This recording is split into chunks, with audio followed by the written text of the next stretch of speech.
नैहर में रह गोरी कुछ कैले रहू की ना, कोनो यार से प्यार के मोहर तू मरवैले रहू की ना। पियावा के कसम सच बोल रानी, पियावा के कसम सच बोल रानी।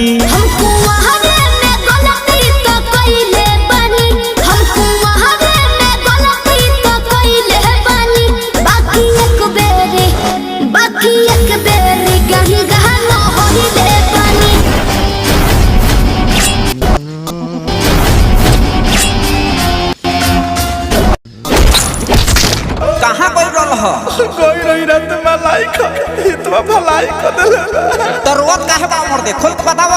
सुना अरे ससुरा में न भर पिटवा वाले पिया, गांव भर इज्जत छिटवा वाले पिया। खराब हो तो चुनाव होता है और तबीयत खराब हो तो एम्बुलेंस।